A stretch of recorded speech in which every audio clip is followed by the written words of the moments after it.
Hi, everybody. This is Ken Wilson. Once upon a time, I broadcast blues hockey. I always listen to Let's Go Blues Radio. It's everything you'll want as a blues fan. Oh, baby.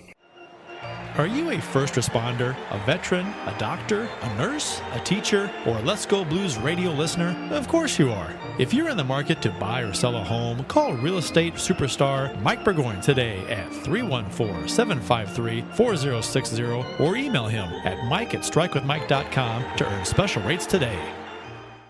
Cut out the coffee, cut out those energy drinks that make you crash, and put yourself in a position to succeed with an energy boost from RockinThatIDLife.com. You'll be energized, focused, and you'll even experience an elevated mood for up to 6 hours. Check out RockinThatIDLife.com to learn more.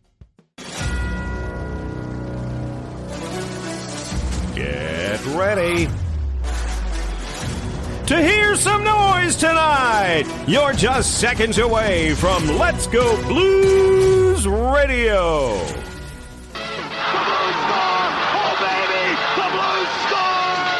McKinnon shoots and scores! Portnoy ahead to Hall. He's got a breakaway. Maybe he scores! Oh, baby, do you believe it? Scores in a drive. He scores! Baby, Chris Pronger! Wow, what great goaltending!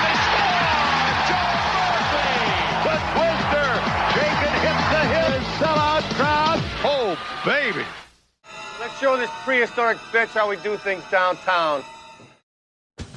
Welcome to episode 24 of season 14. This is episode number 505, all time, of the often imitated, never duplicated. This isn't where I parked my car. We're the original St. Louis Blues hockey podcast, Let's Go Blues Radio. Check out the LGB Minute wherever you get podcasts. It provides you with a daily look into the St. Louis Blues in a quick hit fashion. Smash that subscribe button. Again, you can find it under Let's Go Blues Minute. It's Wednesday, March 12th, and we're streaming live to the masses. Make sure to follow us on socials at LGB Radio and like, follow, and subscribe to us on YouTube and Facebook. I'm your host, Jeff Ponder. I'm joined by Bill Day. Kurt Price is facing allegations for his illegal use of baby oil.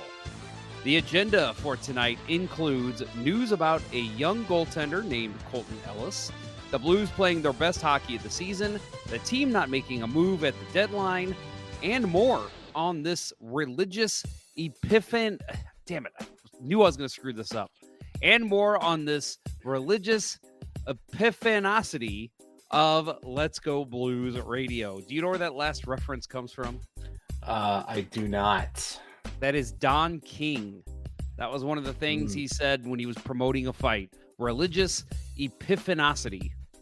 Don't know what that means, but I get the gist. Gist, and yeah, he had a way with words, that's for sure, and hair.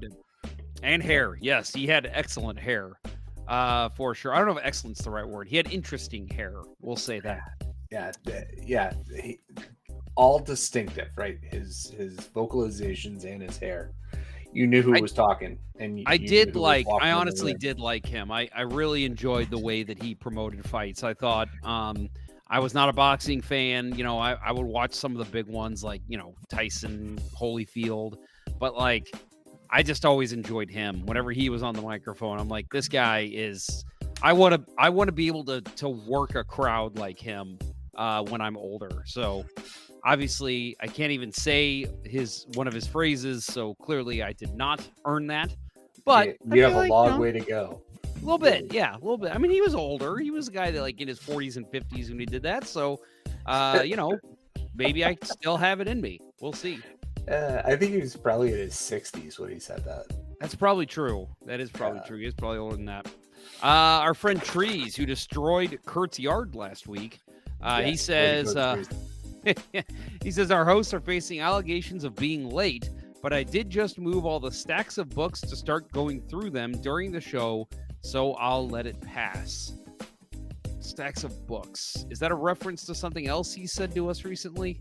I don't think so. I think he's demonstrating that, you know, he's a friend of books and maybe a nerd like us. Yes. Well, yes, I am definitely a nerd. And I know you are too. I mean, you wear glasses for Christ's sake. Yeah, Was he the one that brought up the thing about all of his cards that he was sorting through? So if that's the case, man, you really are quite the nerd trees. Good for you.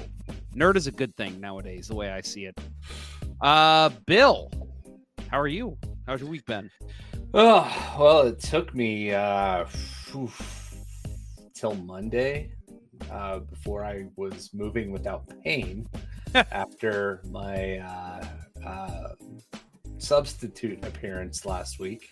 Yeah, and I'm not waiting by the phone for my call back after that. Trust me, sir, that was not on you. That was just a bad game overall. And I'll say this for any of my teammates listening, you know who you are. We'll say this. I have an issue with this team, and I think it happens. I think it's team wide. Like, I think it's every team deals with this at some point. When you're having a losing season, which we are, people just stop showing up at the end of the year. This is a 20-game season. This isn't just like a short 10-game season like you see in roller and many ice leagues. So when it's a 20-game season, I just feel like the last 5-6 games, if you're not in the playoff picture, people are just like, I'm not going to show up, which I think is insane to me. Because I'm like, we pay over $400 for this. Like, it is not cheap playing ice hockey. And for people to just be like, nah, I'm done. Like, I literally was told by one of my teammates, and one of my other teammates told him, I just don't feel like showing up anymore. And I'm like, you're not paying game by game. You're paying for the whole session. Like, and obviously we got a couple people injured, and I totally understand that. That's totally fine. But like, for the people that just aren't showing up, I don't care how bad my team sucks. I paid this much money, and plus it's exercise. Like, right? You're playing hockey. Show up for God's sake, right? Yeah. Like, as much as I hated being shellacked in that game, I was still, and even worse, getting home and not getting to sleep until 2 a.m. It still, it brought me enough joy to get past those things. So I'll do you one better. I stayed up till 3, and the reason is because you did last week's show. Well, I did, yes. So what happened was I got home. We probably got home about 12. I got home about 12:30, I think. I don't know about you. Probably a little later than that, I would guess, like 12:45. Yeah, a little before 1. Yeah. Yeah. So I got home about 12:30. I showered, and it was about 12:40, 12:45-ish. And I just was like, I wonder if, like, when FanDuel Sports is going to show the Blues Kings game. And side note, you and I were both amazed by this. We went the whole night without knowing what happened in the Blues Kings game. That was the second of the 3 games. So that was the one the Blues won in the shootout. And surprisingly, we went the whole night without anybody telling us. So I was like, holy shit. And we were both talking about it after the game. We were like, hopefully we can get through the night, and then maybe at some point tomorrow, both of us can watch the game at some point, not knowing what happened. Well, I got home, and like I said, I showered, and I was like, you know what? I'm going to go ahead and just look. Like, when is FanDuel showing the game again in its entirety? And they were showing it like in 20 minutes. And I was like, I could just be a crazy asshole, edit the show, get it up, and then watch the game in its entirety until 3 a.m. And because they cut out the intermissions. Mm-hmm. There's a couple spots when there's not a lot going on. They'll cut out like 2 or 3 minutes of game time. But for the most part, it's in its entirety. It's a 2-hour clip. And I thought, fuck it, I'm just gonna do it. And so yeah, I did. I edited the show. I finished with about 2 minutes into the first, and I was just like, I'm just gonna watch it. And so yeah, I stayed up till 3 watching that damn game. I will admit, third period, I was feeling it. I was like, oh, I want to go to bed so bad. I'm tired. But I was like, I made it this far. I still don't know what happened in the game. I need to finish it. Yeah, that's pretty impressive. It took me a little bit to wind down, but I had no idea about even turning the TV on. I just I put it on while I was working and had it on in the background, and I I started watching the game, and then I got YouTube notification and just happened to glance down at my watch, and I saw the score. I'm like, are you kidding me? I got this far. I'm actually watching the game, and now I know what happens. But you know, it was still great. To actually make it through the entire night without it getting ruined. Yeah. So I'll say that I did at one point. So I turned it on at about 12:45. I turned on FanDuel Sports while I was working on the getting the show up, and I did happen to glance over at the TV, and because I looked at the schedule and it said that oh gosh, there's an NHL produced show that's on FanDuel. Just it's called like Hockey is Life or This is Hockey. I think it's called This is Hockey. Yeah. And it's just spotlights like random hockey things. Like it's not just NHL, like it's like men's league, stuff like that. And so I thought, you know what, I'll just throw that on and I'll put it on mute. And then at 1:00, I can turn off mute and I'll start watching the game. Well, I guess since the game went to a shootout, they just kept the game, they kept the post game going.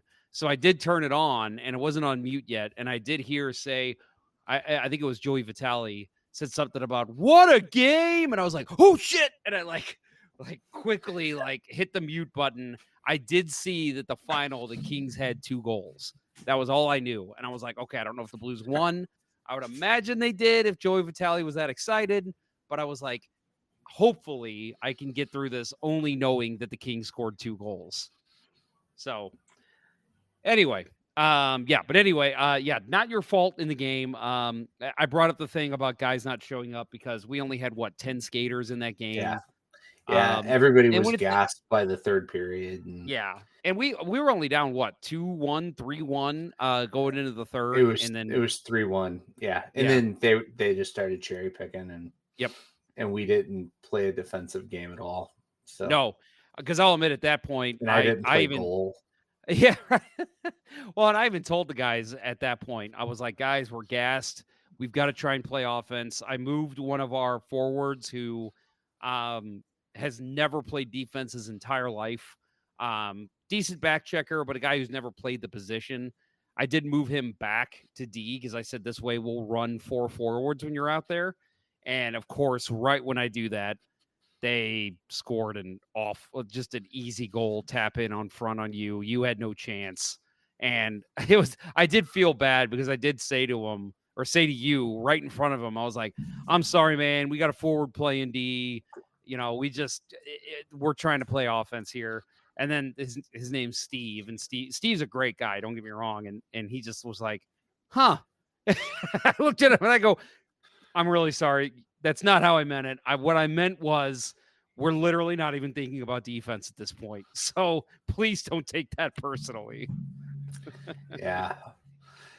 Yeah. I mean, it is what it is, right? And it's a men's league game. Nobody's going to play defense. And, if you're behind in the game and the other team, that I hate at any level when the game plan devolves into let's cherry pick as much as we can, and I regret not getting more of a chunk of that guy when I came out and made a very bad effort at a poke check. I wasn't gonna bring it up. Yeah, I should have. One of my favorite goals against of the season. Yeah, I should have led pads first. And and the game was already out of reach at that point. It was 5-1 when that one went in. That was the 6th goal. Yeah, and for those that are wondering, there was a play where it was one of those slow motion like 50-50 puck that just was slowly coming towards Bill, and we're all down in the offensive zone. First guy coming out is one of their guys, so he's skating out pretty hard. And it was one of those that was like, as a goalie, do you come out and play it? Do you just accept the breakaway? Weird position. And so Bill kind of came out to play it, and it was just a kind of a clusterfuck. You missed the poke, and the guy ended up basically having an empty net, and you both went flying, you both fell, and I mean, even on the bench, at that point again, it's like 5-1. Even on the bench, we all just start laughing. We're like, "Oh my god, that was the most beer league goal ever." Yeah. It's from my perspective, it felt like the scene in Youngblood where there's the 50-50 puck and they do the dramatic effect and it's like 3 seconds before the goalie starts skating out. That's exactly what I felt like. Well, that's what it looked like too. Good. Joe Good. Schmo in the chat says, "Success casting from my phone to my monitor via my Xbox." That's cool. So I guess we're on a pretty big monitor. Take a screenshot, send it to us on social. That sounds awesome.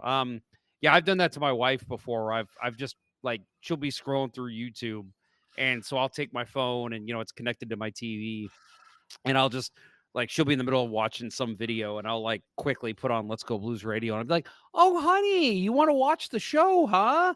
And she's like, "Stop it! I don't want to watch this crap." And it is funny though, because it's like, even my son will see me, like he'll see me on TV and he'll just be like, "Dada!" And I'm like, "That's right, buddy. I'm a YouTube sensation." So much so your mom wants to watch it. Right. And then Joe Schmo backs you up here. He says, "Sometimes you got to call up the spirit of Billy Smith. Go for the ankle." Yeah, that's what. Why didn't you try to injure him, Bill? That was your biggest mistake. Yeah. So I did. We had this guy on one of my teams in my high school days. Not a CBC team because I rode the Pine, right. But in my municipal league, we had a guy on our team that just nobody could stand, and like he would just constantly wind up for clap bombs during warm-ups, and eventually he would start coming in when we were doing like the half circle slap shot thing, and he would start coming in and try to make dekes, and so I 2-pad stacked straight into him and set him up and over. So nice. I have a little history there, but that was we had a game on years ago. We had a game on Sunday, and our starting goalie, Cortland, he actually did make a 2-pad stack save. Totally unintentional. It was one of those where he was kind of swimming in the crease, and then somebody took a shot, and he just kicked both of his legs out and made the save, and then ended up covering. And even the referee was like, "Whoa, 2-pad stack." And I'm like, "Yes, do that all the time." And he's like, "That was not intentional. I'll never do that again." And I'm like, "Yeah, probably true." Yeah, you'd be surprised at how often that just happens. Mm-hmm. Well, as I take a sip of my beer, let's get into beers of the episode. You can follow each of us on the Untapped app, which I always say I'm going to be better about posting on, and I don't. I swear that is going to change because I love that app. It's great. I scroll through it all the time to see what people are drinking. I just never post to myself. I am at jponder94. Kurt is at cprice12. Bill can be found at Billy Blue Note 33. So out of my wonderful Slimer glass from the Ghostbusters, I am drinking one of my favorite beers in the St. Louis area, which we have the best beer. Let's just face it. Urban Underdog American Lager. And, we always talk about the can art, too. This is just a very simple... I say it's simple. I mean, it's a nice drawing of a dog wearing a... what are those called? Like the things that cover your eyes for a superhero? Mask. I guess just a mask, yeah. See, even your dog enjoys the Urban Underdog. He's like, that's me. Yeah, that's me. Yeah, right. But no, it's a nice drawing, but it's a very simplistic can art, and I appreciates it. It's a beautiful can, just a silver can with a nice little sketch of a dog on it, and it just says Urban Underdog American Lager. So from our friends at Urban Chestnut, and it says St. Louis's other American Lager, Prost. So excellent beer for those of you who haven't had it. Bill, what are you sipping on tonight? I am in the complete opposite direction of you, but except for the wonderful can art, So I have one of the Surly Darkness variants. So Surly out of St. Paul. The beer that froze at the Winter Classic when the Blues played there. This is their 2023 variant of Cocoa Nitro, which is toasted coconut, vanilla, and cacao nibs. Ooh, that sounds lovely. Yeah, it's 12% alcohol by volume, so I'll be slurring my words by the time we get to the first game. That's fine. I'm excited for that. Yeah, let's get a drunk Bill on here. That'd be a blast. And I'm checking it into Untapped right now. There you go. I need to maybe on a break. Maybe I'll go ahead and check in my Urban Underdog. Joe Schmo helps me out here. He says cowl. Yes, that's what I was looking for. Yes. The thing across the eyes is the cowl. I should have known that. One of the famous Batman animated series episodes is called, I believe, Cape and Cowl. And it's about a guy trying to steal Batman's cape and cowl, which Batman ends up giving it to him at the end. But of course, he's wearing a different mask underneath it. So, genius move by Batman. Let's get into it, shall we? Let's do it. So let's start off here in Springfield, Massachusetts. Colton Ellis agreed to a 2-year extension with the Blues. He is the starting goaltender for the Springfield Thunderbirds. 24 years old, 2-year contract, two-way extension. Let me try that over. 2 years in a two-way contract. The contract's worth $775,000 at the AHL level and $175,000 at the AHL level in 25-26, and $775,000 at the NHL level, and $225,000 at the AHL level the year after that in 26-27. Special note about Colton Ellis that we'll go ahead and mention. He was named Howie's Hockey Tape AHL Player of the Week for the period ending March 9th, 2025. Ellis allowed only 2 goals on 97 shots over 3 appearances, going 2-0-0 with a minuscule .72 goals against average and a .979 save percentage. Ellis earned his second shutout of the season on Tuesday night, stopping 32 shots in Springfield's 4-0 win at Charlotte, and this was, again, last Tuesday. He came on in relief last Wednesday and turned aside 24 of 25 shots in 46 minutes of work, then made 39 saves, including 19 in the third period, to lead the Thunderbirds to a 2-1 win over Providence on Saturday. This season, he has a 27-3 record. He is a league-leading .928 save percentage in 32 appearances. He ranks 9th in the league with a .236 goals against average. He's also tied for second with 20 victories and 4th in total saves with 956. So needless to say, Colton Ellis is having himself a year. This is his first year in the AHL. Again, he is 24 years old. Obviously, the Blues see something in this kid. Right now, Binnington and Hofer are manning the NHL crease, but you got to think there is some interest in getting Ellis up here at some point and seeing what he can do, maybe early next season. And if not, this is a kid that I think is primed for the NHL in the next couple of years. Maybe he gets moved by the Blues and they, or maybe Hofer, maybe Binnington, maybe he's the backup for Hofer at some point. I don't know, but I do think we will see Colton Ellis regularly in the NHL at some point. He has played great hockey since the Blues drafted him a couple of years ago. Yeah, I know that people were down on him for the rookie year. It's like, let's see what he's got, and everybody's like, yeah, he's going to grow. And then for a couple of years, everyone was just like I'm not a huge follower of the Thunderbirds or the AHL in general, but it felt like the sentiment had kind of soured on him. But goalies take time to develop.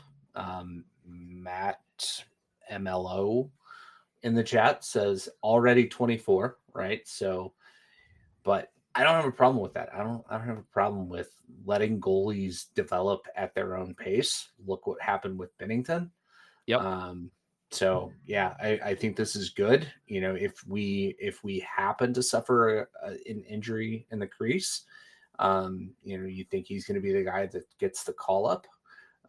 But he may get a long look in camp next year, and who knows? Maybe if there's, depending on what happens, if they decide that this summer to make a move and go with complete youth, like we fall off the out of the playoff race and do pretty terribly, and all the love that this team is feeling falls apart.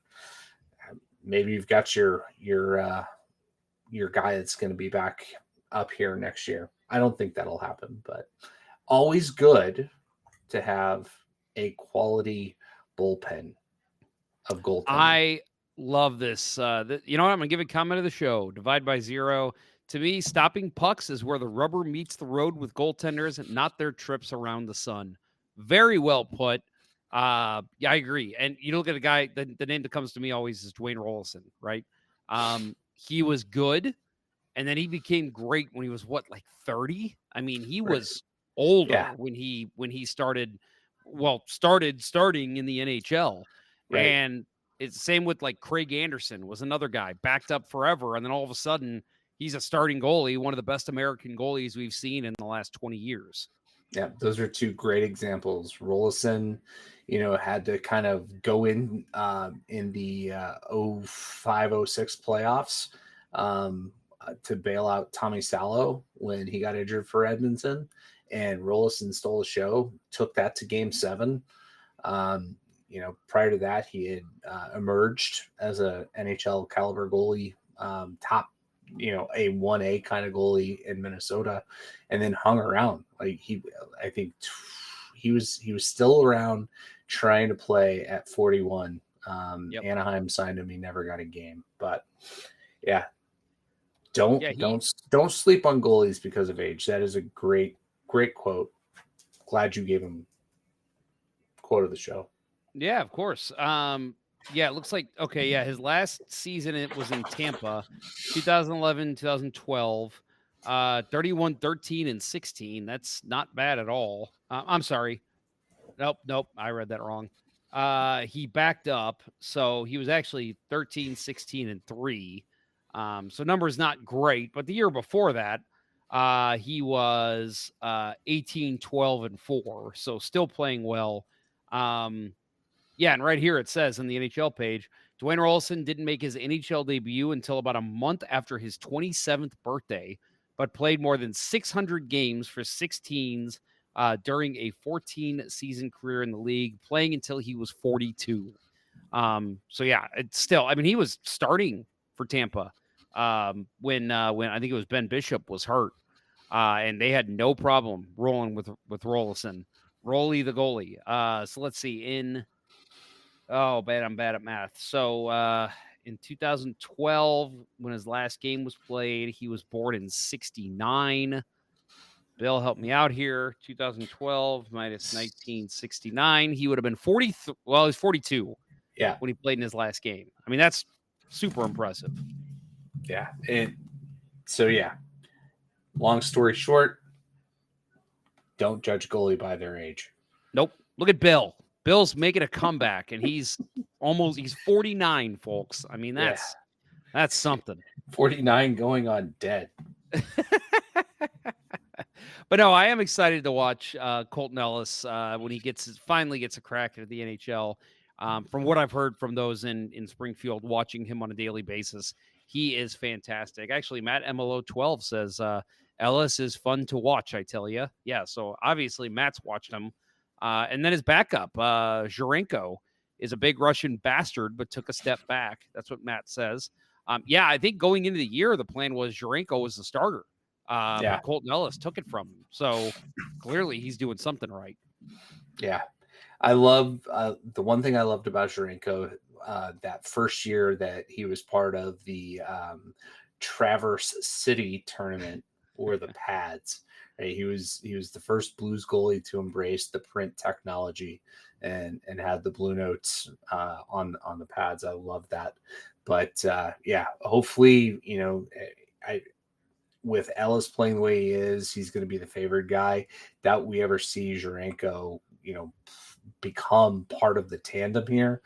But still, if somehow goaltending falls off the wheels, I think, getting a chance to see both of those guys would be pretty nice at some point. But I'd rather win, so maybe not. Yep. No, again, we always say this. Whoever is playing the best, that's who needs to play goal for the Blues. And if that's Colton Ellis in a year, 2 years, sure, I'm fine with that.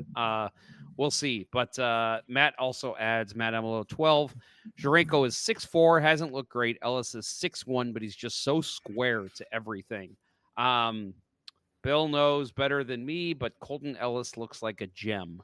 Actually, you probably know better than Bill because I don't think Bill has seen him play. So no, I have not. I will say that, just the limited knowledge that I have, he seems very comparable to Jake Allen. In a good way. Well, it remains to be seen. We'll see what happens once he gets his shot in the bigs. Yep. Right? Does he stop pucks in January and February, or that's the most important? Jacuary. Never forget Jacuary. Never forget. Yep. All right. Well, let's take a quick break, and we will talk about. Actually, we have some Jibby Snuggerud news that we'll get into. Also, talk about the Blues at the trade deadline, recent games, and upcoming games. The Blues' schedule is about to get absolutely bonkers through the rest of the season, so we'll talk about that. You are listening to Jeff and Bill on Let's Go Blues Radio. We'll return after these messages. As a hockey player, Mike Burgoyne knows a thing or two about making the perfect play. And when it comes to real estate, he's always ready to score the winning goal for his clients. If you're a first responder, a veteran, a doctor, a nurse, a teacher, or a Let's Go Blues Radio listener looking to score the home of your dreams, you'll receive special rates with Mike. Go ahead, shoot some questions his way, and he'll have the answer quicker than Curtis Joseph on a breakaway. Curtis Joseph got the paddle down. Any barriers? Mike will mow them down like Chris Pronger in front of the net. He'll score you your dream home or sell your existing home faster than a Brett Hall one-timer. Look past the Hall. He shoots. He scores. See Burgoyne's real estate prowess in action today by emailing him at mike@strikewithmike.com or by calling 314-753-4060. That email again is mike@strikewithmike.com, and that phone number is 314-753-4060. Getting Mike Burgoyne on your team will be the boost your power play needs. Hey guys, it's Jeff. The fun, energetic host of Let's Go Blues Radio. I know I give off a natural energy and cheerful glow, but as I've gotten older, I've realized I need a kick in the pants to get going. I've tried it all, from forcing myself to drink coffee to picking up an energy drink every morning, but none of it provided true, sustainable energy without crash. Luckily, my friend Dustin at RockinThatIDLife.com told me about their product, Energy, which provides exactly what I need. The first thing I do every morning is fill up my shaker bottle with water and a small energy packet, and within minutes of drinking it, my day truly begins. I feel motivated to get going on my work and feel the mental focus take effect as I dive into what I'm doing. I don't crash, and I feel like $1,000,000 throughout the day. Reach out to Dustin today to experience how much better your professional life can be. Email him at rockinthatidlife@gmail.com and get $10 off your first order. That's rockinthatidlife.com, and that email again is rockinthatidlife@gmail.com. Don't let a lack of energy keep you from being who you want to be. Yes, and as you can see, there are a lot of different ways to stamp out thirst with refreshing Stag beer. Now, one of the most popular is this handy six-pack. People like the six-pack because it saves space in the refrigerator, lets them keep more good cold Stag beer on hand. And when you've got Stag on hand, you've got a mess. And now, back to Let's Go Blues Radio, the longest running St. Louis Blues podcast with Price, Ponder, and Day. Well, we mentioned before break that we had some Jimmy Snuggerud news. Him and the Minnesota Golden Gophers have been knocked out of the Big Ten men's hockey tournament. The third-ranked Minnesota team was actually upset by Notre Dame. I almost said by the Notre Dame Fighting Irish, but that is not their name anymore. Are they just the Irish? I don't know. I don't follow enough. Notre Dame sports. Hockey Club, right? Is that what it is? Right. The Notre Dame Ian Coles. Yes, of course. The NCAA regionals take place March 27th through the 30th, and the Gophers will learn their destination and opponent for the national tournament when the official bracket is released during the selection show on Sunday, March 23rd, live on ESPNU and ESPN Plus. So yes, there's still a chance to see Snuggerud in St. Louis for the Frozen Four. It just means that his team is not going to be the top seed coming from the Big Ten. Playing in 39 games this season, Snuggerud again led the Golden Gophers in goals, assists, and points, telling 22 goals, 27 assists, and 49 points while posting a plus 14. His goal totals tied him for 6th in all of the NCAA and Division I players, while his 49 points ranked 4th. So another good season for Jimmy Snuggerud. Their Big Ten tournament did not go the way they planned, but they still have a shot at playing in St. Louis in the Frozen Four. I have my tickets. He better be there. Well, Doug Armstrong even said, basically, he told him to go ahead and pack a big bag because he will be playing for the Blues after that tournament's over. So, yes, hopefully he at least makes the tournament. That would be nice. Right. Otherwise, he may be on the road with the Blues by the time that comes around. Maybe not a bad thing for the Blues, but I know he, again, went back this season because they had such a heartbreaking loss last year. He wants to win the championship. So for his sake, I really and truly hope that they can pull this out and still play some good hockey down the stretch in the playoffs and get to the Frozen Four. Well, the Blues did nothing at the trade deadline. I was not surprised by this. You and I were kind of talking throughout the day as things were happening. Blues were very complacent. There was rumors swirling that Braden Shen was in talks to Toronto, which we talked about last week. And then there was talks after that, after they went and got Scott Lofton, that maybe he'd go to Winnipeg, and Cole Perfetti was in the mix, which would have been a very interesting trade for both teams. But at the end of the day, Shen stays, all the Blues stay, Radek Faksa, Ryan Suter, other guys that were unrestricted free agents coming into next season. They all stay. No moves at all for the Blues. So were you surprised at all by that, Bill? I was a little bit. I thought, that a Shen would be on the move involving the Blues. And my initial thought was, that we were going to wind up being the team that brought in Luke Shen, right? Yeah. So, yep.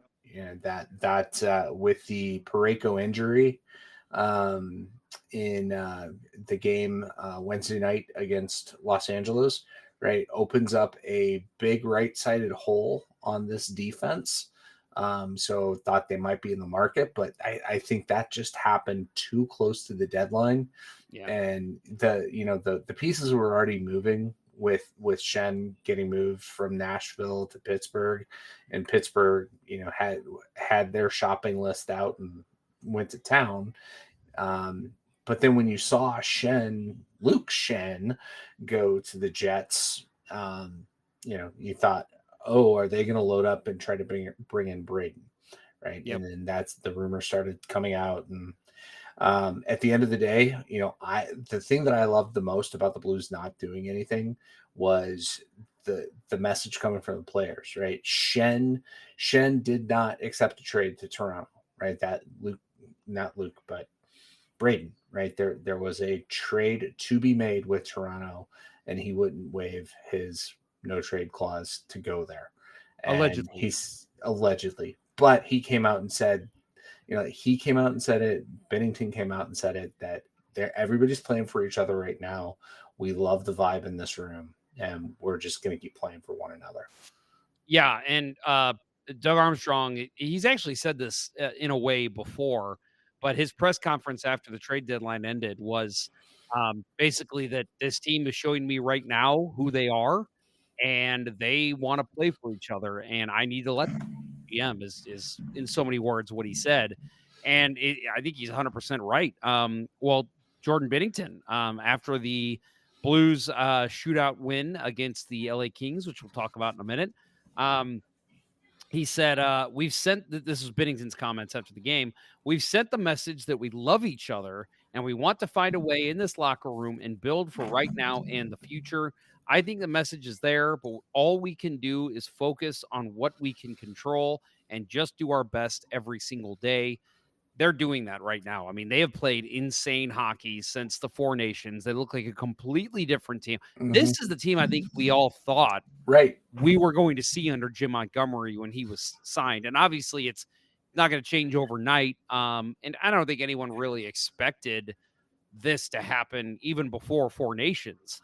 But now that I think they've had that break, they just look like a team that's destined to make the playoffs. Right. They got that bump, right? We hoped it was the real deal, but it was the new coach bump with Montgomery. But they showed what they could do at that point. And they showed Montgomery what they were capable of, and he's taken that and molded it. And like the paring down of the lineup, buying out Saad or mutually terminating the contract of Saad, not buying him out because it didn't cost us a damn thing, and making room for the guys that they signed in the offseason to make an impact.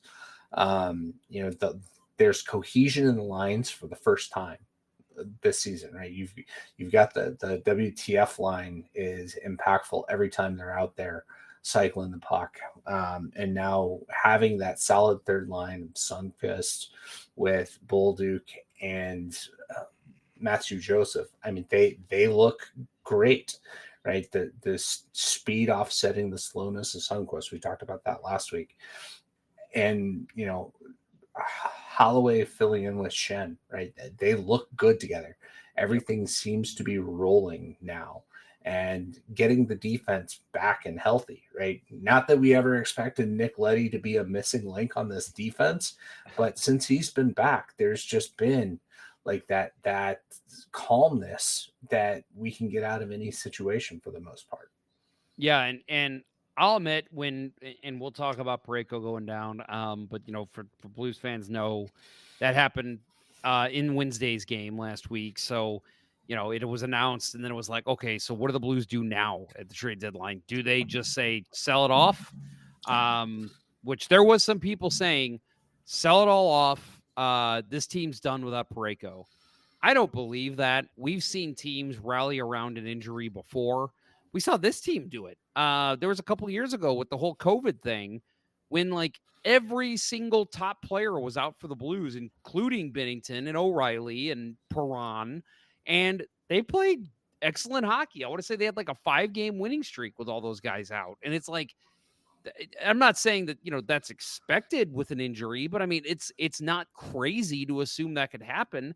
And got to give a little credit to Doug Armstrong because he does have this veteran defense. And I think a lot of why he has that is if there's a major injury, these are guys who've been there before.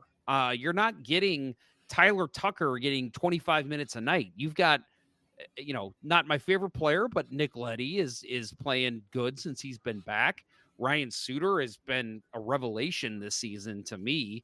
Did not think he was going to be this good.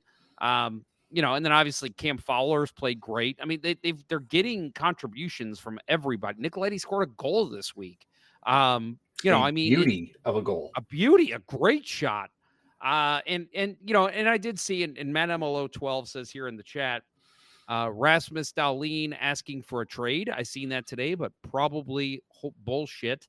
I did see that there was talks, and again, unconfirmed reports, the Blues were interested in getting Rasmus Dahlin or Bowen Byram from Buffalo. And as good as those two are, I was really scared that was going to be one of, which we've seen him do it before, a Doug Armstrong knee-jerk reaction to something happening, and it's like, oh shit, I got to do something. I think that's what the Ryan Miller trade came from. That's what the Derek Roy signing was, the Vladimir Sobotka debacle, so much of that. And I was afraid. I'm like, oh boy, don't. And again, great players, but I'm like, right now it is a buyer's market. I'm like, Buffalo will get a haul for one of those guys. And I'm like, do not trade away prospects, even draft picks at this point, because you don't have a lot coming up. So that was my big concern. And I'm actually really glad he stayed pat. If this team doesn't make the playoffs, so be it. Again, this is another retooling year. I think next year is the year that I'm going to start saying, okay, time to, if you're really going to retool on the fly, this is when you need to start making the playoffs. This year, if they make it, great. If they don't, well, you didn't lose any pieces in this season except for, the Cam Fowler trade and Kasperi Kapanen, which I'm not upset about.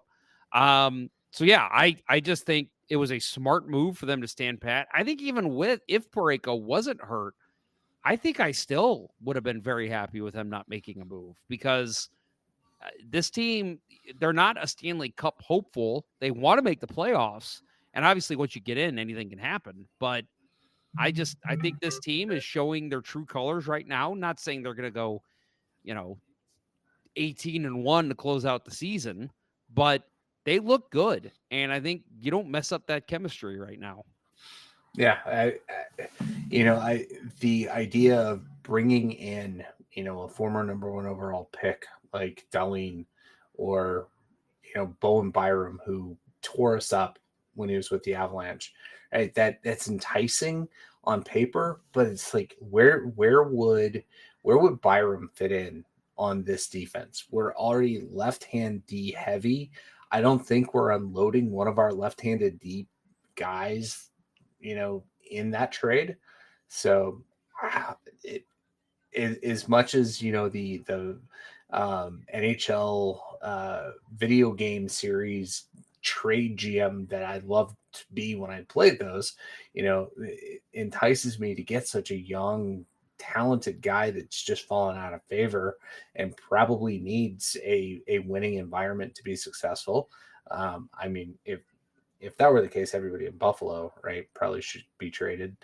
But yeah, I think that we made the right call of not doing anything. So I'm happy with standing pat, letting this team see what they can do.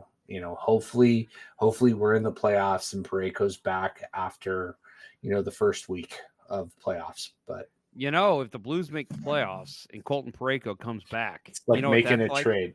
It's like making a trade. John Mazalak just stood up in his seat when he heard me say that, because I know he listens to the show. Yeah.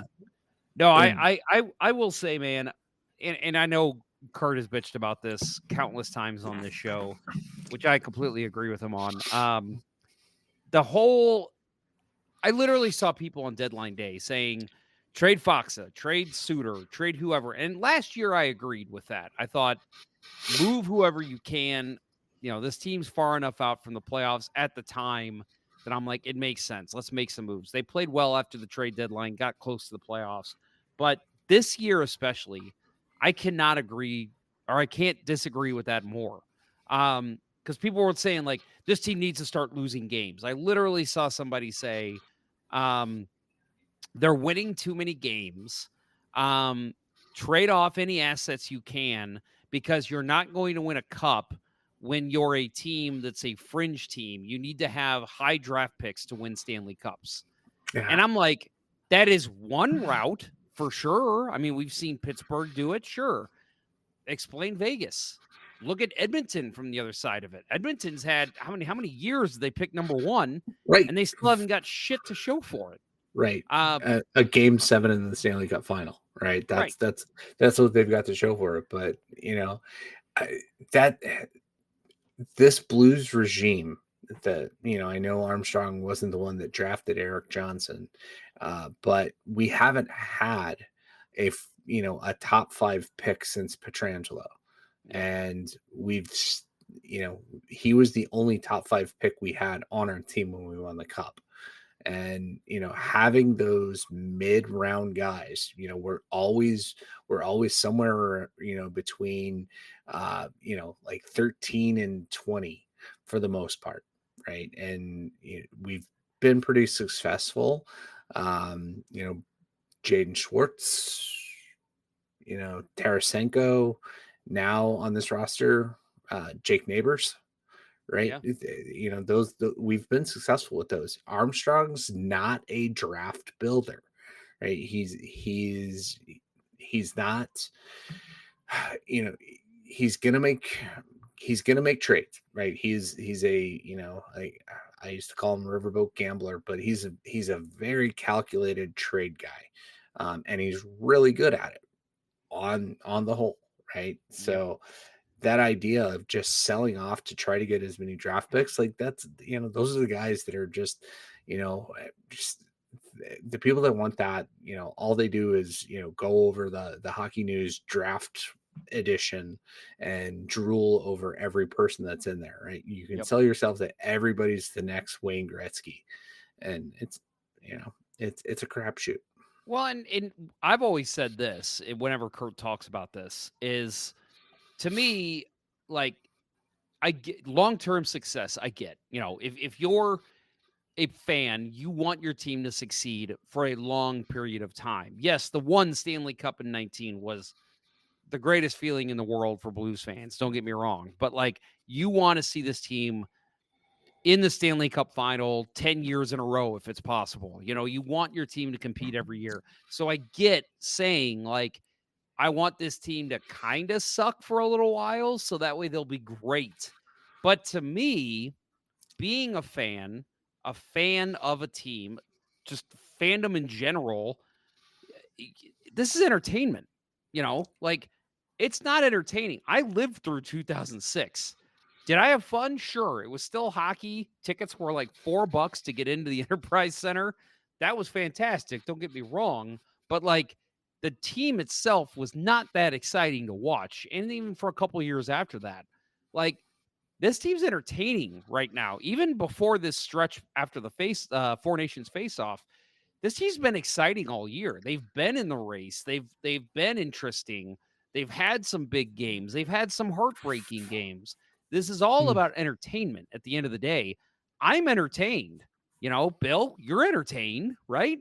Like, I that's am. what sports is. You want to be entertained. So I don't want the Blues to just absolutely suck balls, not getting fans in the stands because they're 32nd in the league for 5 years in a row. Like, I don't want that. I want this team to be fun to watch all the time. And guess what? They're still building to be good for a long time. So I love what they're doing right now. Yeah, I mean, the risk you take is what we're seeing in Chicago, right? They tanked, they sold off everything to get the generational talent, right? In Edmonton, it took them how many first round picks or number one overall picks did they have before McDavid fell to them, right? In the draft that screwed the Sabres. Didn't really screw them because Jack Eichel is a fucking good hockey player, and it's just the culture in Buffalo is the problem. But Bedard, right, is I would not be surprised if after next season, after another, this is only the second season, but if they aren't even close next year, I wouldn't be surprised if he's like, I'm done, get me out of here. Yep. They tried to bring in a couple guys to help this year, and they're just abjectly terrible. I don't know, maybe getting goalie of the future Spencer Knight in there is going to help, but goalies again, a couple years away, maybe.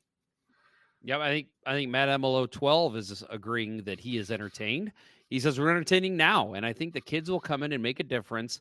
Snuggie, Devo, Otto, Lindstein. Yeah, I mean, and again, like, there is something to be said. I mean, obviously, you look at the Washington Capitals, for example. They're having a hell of a season. Fans are loving it. It's a blast. They're going to be going for a cup. They got a guy that's about to break Gretzky's goal record. They're having a great season. But there's something to be said about being a fringe playoff team and how entertaining the games are. Every game matters. Right now and we're about to talk about this crazy stretch the Blues have. Every game is so important right now. And, for the Capitals, yes, sure, you want to see your team win, But if they lose on a Tuesday night to Columbus, it's not the end of the world. The Blues, it's like they're playing Pittsburgh tomorrow night. This is a win. They need to win. And it's like these games are exciting. So for me, I'm 100% on board. I love what they did, and I love they didn't just trade off because it's like, well, part of the plan right now is that we're going to trade off and we're going to, which don't get me wrong, I think that was the plan heading into the season, getting a guy like Radek Faksa, getting a Ryan Suter. It was probably, hey, there's a chance we're not going to be in the playoffs this season, in the playoff discussion. Let's get some veterans who might be able to move at the deadline. Well, guess what? These are your rentals now. These guys, it's like making a trade. You've got these guys.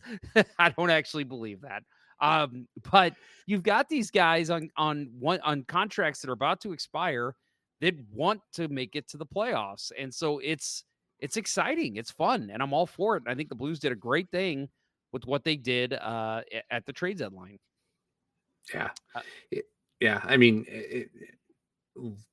I think Foxham may have played himself out of a trade with all the penalties he like the third period penalties he had been taking. But yeah, I think those were kind of astute signings because you had the option, right? If we don't have to trade them, then we've got veteran guys that have been through the playoff battles their entire careers. So good to have them here. But if we're out, we'll get something for them. And yeah, I agree with that analysis. But yeah, so just checking in real quick. Calgary and Vancouver, we don't want to tie. That's what we agreed on before the show. We don't want to tie. It is 3-2 Calgary, and yeah, so the Blues are right behind Vancouver, a little further behind Calgary. So if it were me, I'd want Vancouver to win this in regulation, but it looks like it's going to be Calgary. Dustin Wolf is putting on a bit of a show right now.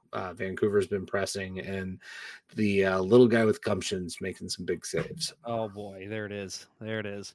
Yeah, I told you I don't really care who wins this as long as it doesn't go to overtime. That's the key. We got to make sure both teams aren't getting a point here. So if Calgary wins, great.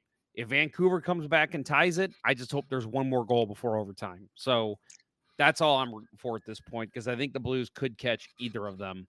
And with their break right now, these are basically your games in hand that these teams are playing. So this is a big game for Blues fans. If you're not watching it, if you have access to watch it on ESPN Plus, I would turn it on. There's a 7:45 left. Well, I'm a little behind, but 7:45-ish left in the third period.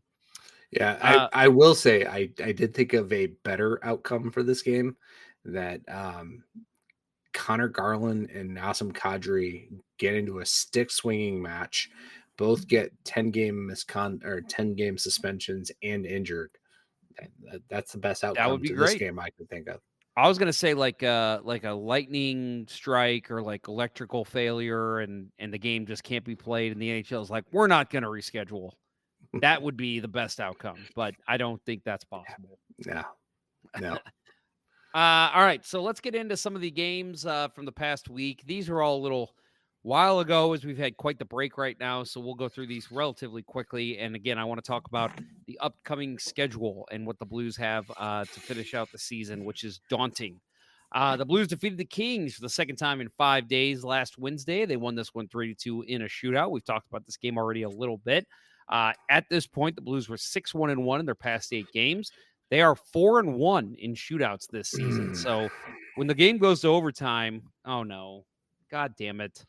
You're ahead of me. I'm guessing Vancouver scores. Yes. Well, anyway. At least my fantasy team benefits from it. Pedersen. Quinn Hughes. Oh, Pedersen? No. Okay. Yeah. Elias. Not Elias? It's Elias, not Elias. Or no, it is Elias. It is Elias. I don't know. They're both Pedersen. They have 3 freaking Pedersens on that team now. It's ridiculous. Like, as an announcer, I would quit. I'd be like, nope, I'm done. See ya. Good luck. Go get what's her name? Oh, the worst announcer in sports. I can't think of her name. Leah Hextall. Leah Hextall. Yeah, go get Leah Hextall. Let her screw this up for you. Yeah, I would just go by number 40. 40 gets the Yeah. goal. 40 to 30, 40. Yep. Yeah, I agree. All right. So the Blues are 4-1 in shootouts. Robert Thomas scored to extend his point streak to 11 games. He tied it up 2-2 on the power play at 19:13 of the second period. He scored on a one-timer from the left circle off a cross-ice pass from Pavel Buchnevich.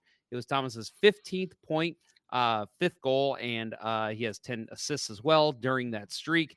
He also scored the shootout winner on a beautiful snipe, just a ripper that beat Darcy Kemper. So Robert Thomas playing his best hockey right now, and Blues looking pretty good out of this game, getting the big shootout win. Again, when the game goes to overtime, you're rooting for shootout pretty much if you're a Blues fan. Yeah, not spoiler alert. The next game, we didn't get there, and it's because the Kings are so damn dangerous. I mean, the overtime in this game was just kind of insane. Like the Kings got 3 breakaways and didn't score, and yeah, that Danault breakaway, Binnington got a shoulder on it. The Byfield stuff, I thought that was probably the most important save of the game. Great save. And it was Binnington. Like I thought both goalies were very good in that game, right? Yes. I thought Kemper was great in both games against us. Yep. And a little bit of a head scratcher again from the Blues of why they went with Binnington against Anaheim and not Hofer. But hey, we're not going to figure this out this year. But Binnington, I thought, once that game got to overtime, he was the difference, and he was the Four Nations goalie all over again. And he's been so good since then. Unbelievable. And you mentioned it. I mean, Danault breakaway, Byfield in overtime. Trevor Moore got the one that Parayko fell down.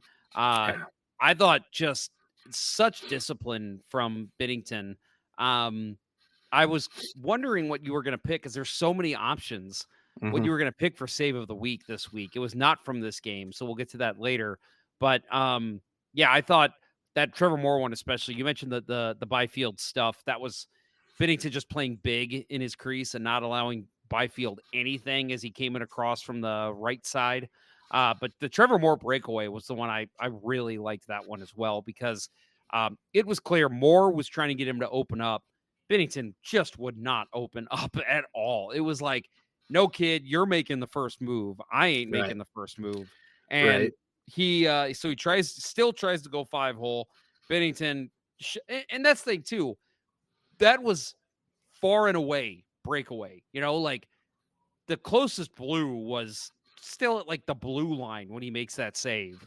And so not only are you like, okay, I got to make this save, but I either got to cover it or steer it to the corner, keep it away from this guy. Binnington did that. He makes the save, hit with the stick as the guy tries to go 5-hole, and he pushes it away from the way that Moore was skating. So just an excellent heads-up play by Binnington. And again, without him, Blues don't win this game. They get 2 big points because Jordan Binnington stood on his head in overtime. Yeah, and watching the extended highlights on repeat today, the Kings broadcast was so complimentary of Binnington and how good he's been since the Four Nations, and they pointed out that save on Moore, like perfect positioning to take away the 5-hole. And the stick was perfectly placed.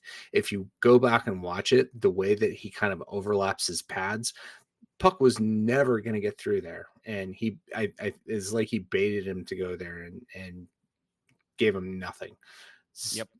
Absolutely huge.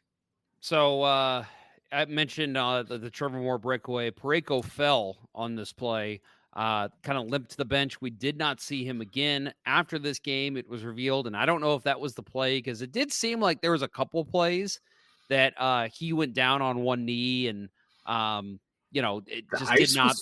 fucking terrible. Yeah, it was. He wasn't the only one.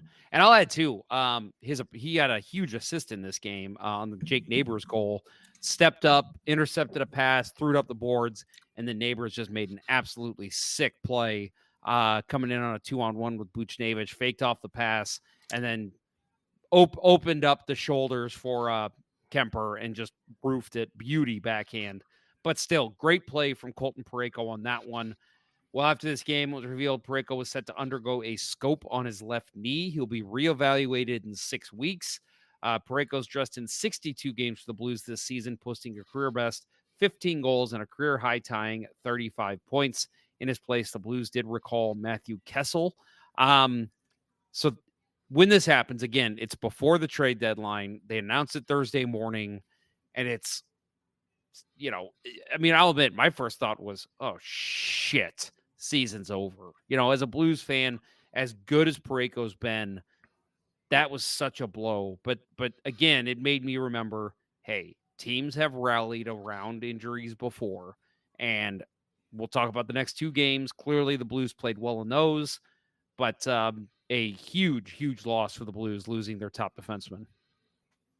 Yeah, that was my gut reaction, when I saw it. And I think I did see the highlight. I didn't see the score of the game before I watched it, but I did see a headline about Parayko being injured.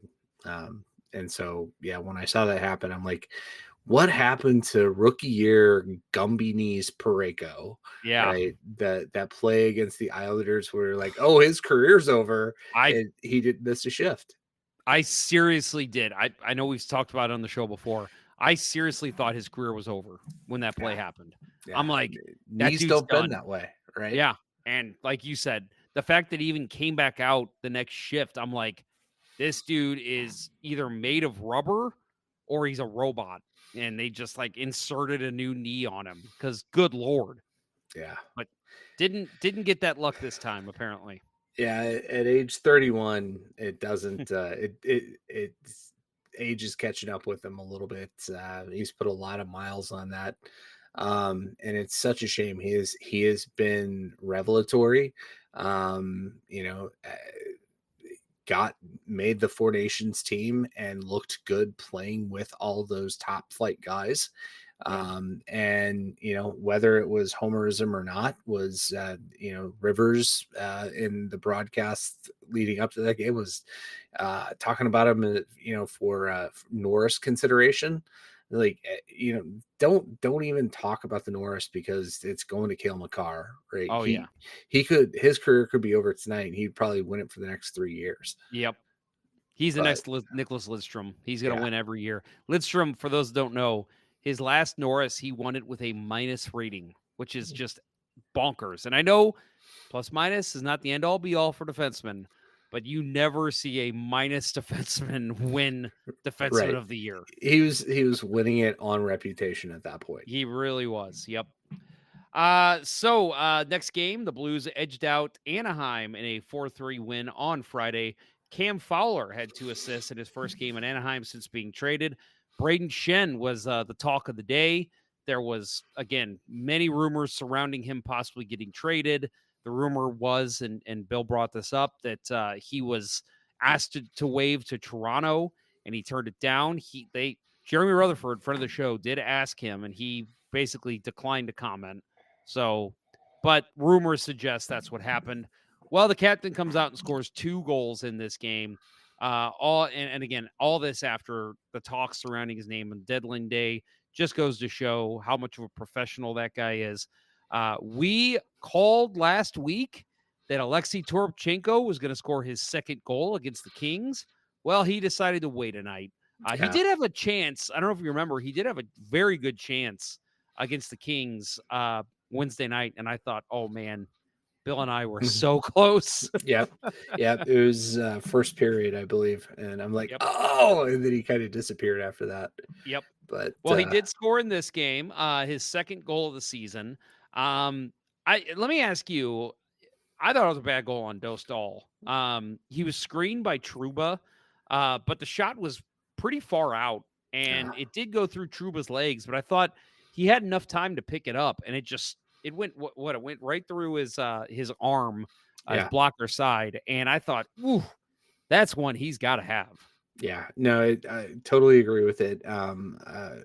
Listening to Brian Hayward, a former NHL goalie, former 1B minus to Patrick Roy in Montreal.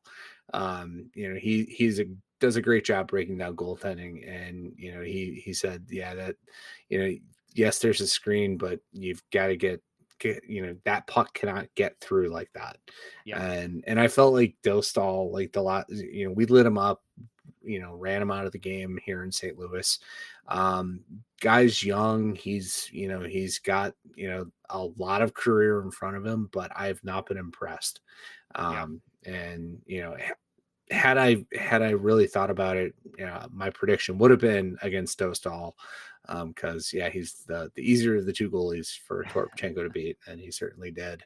I also thought that he could have done better on the Bolduc breakaway. That one just kind of squeaked through him too. Yeah, that had like an NHL 94 feel, the goalie's moving and pushes the puck back across the line kind of thing. But yeah, it's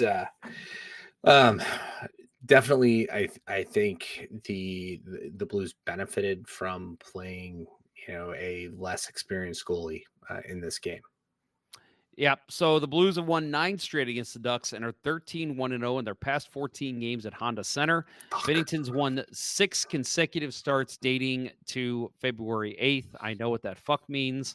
Of course, it's exactly what we didn't want, but what are you going to do? This was one of those weird ones, and I love when this happens. I mentioned last week, one of my quirks on hockey that I like is when a goalie gets traded and his goalie pads, like Spencer Knight, had to wear his Florida Panthers gear with his Chicago Blackhawks red jersey. It just looked so odd. Well, another one I love is when you look at a box score and the empty net goal is the game-winning goal. Yeah. And that's what happened in this game. So Shen scores in the empty net, makes it 4-2. They end up, who was it that scored to make it 4-3? I'm drawing a blank. It was McTavish that almost tied it at regulation. Yeah. But damn. I can't remember who it was. Somebody ties it. Oh, was it that Coglione? Not Cogliano. Similar to that. I don't know. It's not Colangelo. Yeah. So, so they tie it up, or they make it 4-3. And then, yes, at the very end of the game, as you said, Mason McTavish celebrated a goal just as time expired, but they did review it, and it was determined no time was left. I'll admit, and I'll admit, I had a couple drinks Friday night when this game happened. I put my head in my hands, and I couldn't believe it. I thought it was a goal. But then when they showed the replay, it was, there is no time left at all when that puck went in. So Blues edge out this game, win this one 4-3, luckily. But yes, very close call there to end the game. Yeah, we talked about that, the close calls in the game the week before, the Nyes goal, with 0.1 seconds, 2 goals in the same day with 0.1 seconds. And, it was just 5 days passed for McTavish and he didn't get it. All right. So I have to, since I have 0 followers on my Blue Sky account, and I made this joke there a long time ago, I'm going to break it out for the podcast crowd. But as we're getting ready for this overtime, is Ryan Huska the love child of Drew Bannister and Pierre Maguire? Oh my. Is that the Flames coach? The Flames coach. Oh, that's a good one. Yeah. Look for yourselves, folks. Yeah, very possibly. That's a great call. Yep, I'm looking at him right now. Mm-hmm. Great call. All right, so last game we'll mention. Kings get revenge on the Blues. They win this one 2-1 in overtime in their third meeting in 8 days. And heading into Pittsburgh, who the Blues play in Pittsburgh tomorrow. The Blues are 7-1-2 in their past 10, which is ridiculous. Quentin Byfield, who I am just so impressed by. So quick, great hands. Total He man had crush.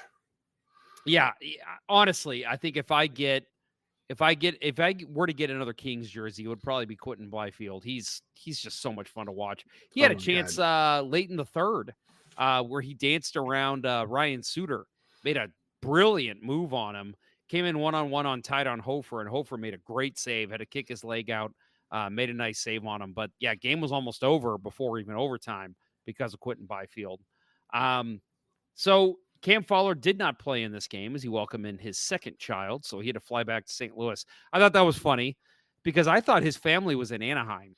And so when I heard that they were, about to have their baby, I thought, well, there's a chance he might still play tonight because, maybe he decides, hey, I'll spend the day and then I'll, show up to the rink tonight. I didn't realize his family moved to St. Louis. I thought they stayed in Anaheim. So welcome to the newest St. Louis resident. In 18 years, maybe we'll be talking about a Fowler from St. Louis getting drafted into the NHL. We'll see. Yeah, was it Bo, right? Bo was the first name. Yep. Yeah. That's congratulations to the Fowlers. And yeah, it was, I thought the Blues held the Kings, to 1 goal in regulation. Both teams had a goal disallowed in this one. Yep. But it felt like the Blues defense was less dynamic and less impactful on the offense. And I felt, that was kind of a bit of a significant difference from the Anaheim game where Fowler, like you said, had 2 assists. I thought his presence was missed, right? And especially with, him and Parayko being gone. But still, what a showing by the Blues, not having their top 2 defensemen in this game and getting that game to overtime. I mean, yeah, you're literally missing your top defensive pair. I mean, that's not only is that just like demoralizing because they're 2 of your better players. I mean, that's a lot of minutes that are gone from your lineup in the matter of 2 games. So, luckily, I think the good news is the Blues had this break here. So I would imagine Fowler will be ready to go tomorrow. But yeah, just a weird circumstance that both of those defensemen play earlier in the week and then they're both gone 2 games later. Very odd. But we mentioned this game goes to overtime. Quentin Byfield got the winner. What the fuck were Broberg and Holloway doing in overtime? Yeah. Good Lord. Yeah. Since Kurt's not here, I'll say it. Monkey's fucking a football. Yes. Just Holloway, I thought once he kind of coughed up the puck, I thought the right play was just rim it back around the other way. Broberg's going to be open on the other side. And he decided to try to dance up the boards and it got picked. And a couple bad passes too. Yeah. Broberg sent that pass back to him and it was, I think it was behind him. Yeah. And there was a pass before that Holloway made to Broberg that was not clean. And it was just, and there was a couple bad mistakes too. Like there was one play I remember where Broberg had the puck and instead of, if he just would have circled back, nobody would have been on him and he could have gone behind the net. But instead he circled and then tried to go up the same side. And that's when he passed it. And I thought, if you just would have went behind the net, I think you would have been fine. They wouldn't have forechecked you. So just a couple weird mistakes by a couple young guys. Yeah. And then, turn it over to the wrong guy and Byfield, just absolute snipe, right? Nobody in the building except Byfield knew that puck went in right away. Right. It took a minute because that was in and out in a hurry. Yep. That's I can't blame Hofer because of the turnover, but we talked a little bit about it, last week, the trend, big goalies playing deeper in the net because they take up more room and don't need to challenge. I think this is a play where, I'm not going to fault him because it was a turnover along the defensive boards, but if there's more time to get prepared for that, I would be out higher and on top of my crease. But I agree. God, because I think part of him was thinking like I gotta be ready to play the pass because it was a 2-on-1, And so he was probably thinking, I got to be ready to play the pass. But at the same time, you got to trust your defenseman's going to have it. So come out and challenge the shooter, make him pass it. And then if he passes it and the guy has an empty net, that's more on your defenseman than you. Yeah. So I totally get that mindset of I've just got to be ready for anything. But yeah, playing small in net is never good when you're a big goalie. And when you're backed into your goal line like that, you're playing small, basically. Yeah. And you mentioned it. I mean, outside of that goal, and again, I agree with you. I don't blame Hofer for that goal by any means. I thought he played excellent in this game. Loved his game. You mentioned Darcy Kemper playing well in both games against us. I agree with that. Both goalies put on a clinic in this game. Again, it's a 2-1 final. Oh boy! Don't tell me who scored. Don't tell Nobody me. scored. Connor Garland just rang the post. Oh boy. All right. So yeah, and let's talk about that, the two disallowed goals. So Braden Shen looked like he scored for St. Louis in the power play 36 seconds into the game, but video review showed the puck did not completely cross the goal line before Mikey Anderson pulled it back. I want to okay. Here's my point, and I'll say this, and if you listen to past shows, I'm pretty sure I am non-biased when it comes to goal challenges and whether a goal is a goal or it's not a goal. I felt like this one should have counted. I really do. And I say that not because I feel like the puck definitely fully crossed the line. I felt like with the angle we got that it was inconclusive truly that the puck crossed the line. Because again, the goal cam, it's not 100% on the red goal line. It's slightly tilted behind the net. So yes, you're looking for white ice, but from that angle, it is really, really hard when the puck is right there. So I thought that it was inconclusive enough to just default to what the call was on the ice. And the call on the ice was a goal. So I thought when I was watching the replay, and I watched the Kings broadcast, and they actually kind of said the same thing. Like, well, you can't see it fully cross the line, but the call on the ice was goal. There's not enough evidence to overturn it. And that's what I thought. I'm like, man, this is close enough that you can't call this goal back. And so that was my thought. I did not like the reversal of the call. And again, we always hear the NHL has different angles than what we see on TV, which I think is either complete bullshit or it's completely fucking stupid. Why are you not disclosing everything you can to the fans? So there's totally deleting any conspiracy theorists out there. But anyway, what are your thoughts? I thought clearly this should have been a goal. Yeah, it took me a while to figure out why it was even being challenged. I thought in the initial shot, it was in, but there was that one replay that they showed where it's like the most frustrating of the replays, where they're showing it like, oh, you could see it up against the post. Like, actually, no, I can't see it. Right, this is a terrible angle to try to make this judgment call with. Yep. But yeah, to me, I agree. It should have been call on the ice stands. That's it's not a clear and obvious thing to overrule it. That's I guess my soccer fandom is taking over the replay goal, the replays of goals, right? It's got to be clear and obvious, and in this case, it wasn't clear and it wasn't obvious. So let Agree it with that. stand. So the Kings had Vladislav Gavrikov's goal at 3:51 of the second period overturned by Blues coach's challenge because Byfield was offside prior to the puck entering the zone.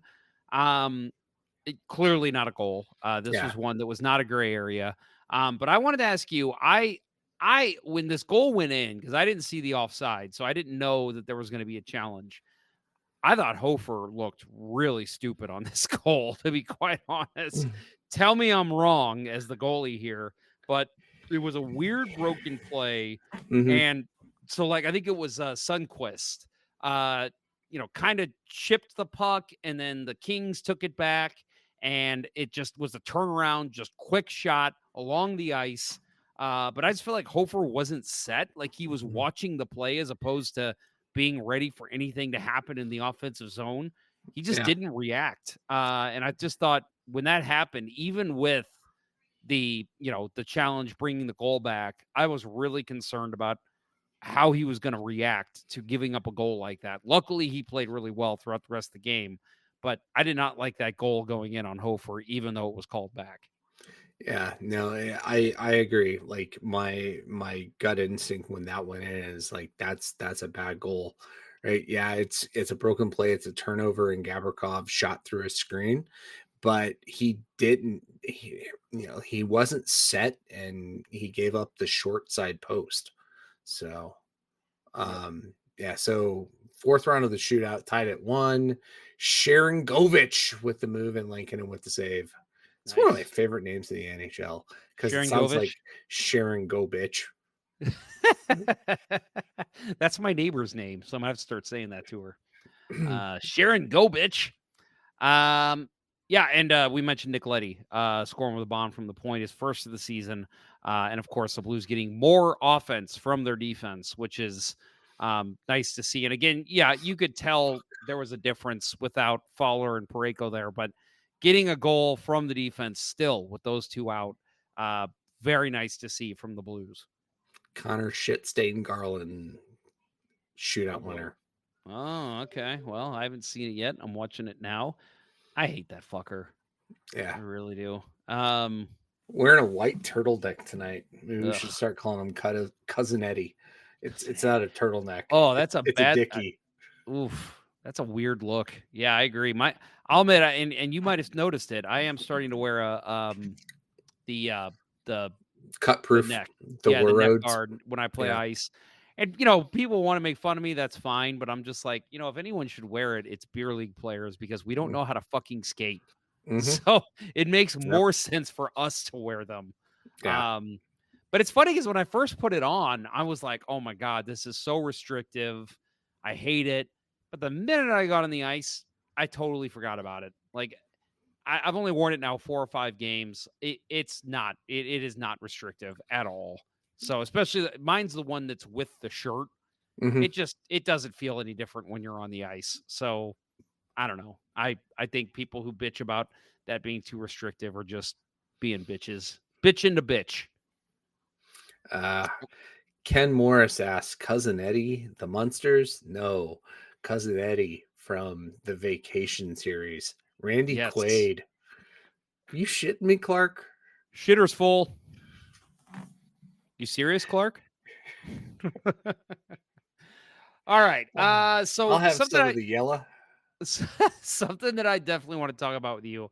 Upcoming games. It's a tough schedule ahead for the St. Louis Blues. This is a number that just shocked me. And I know we see this every year. There's always a stretch of games that's back to back and constantly every other game. They play 10 games in the next 17 days, and that includes 2 back-to-backs. Some of the contests that are important this Saturday, they play the Minnesota Wild.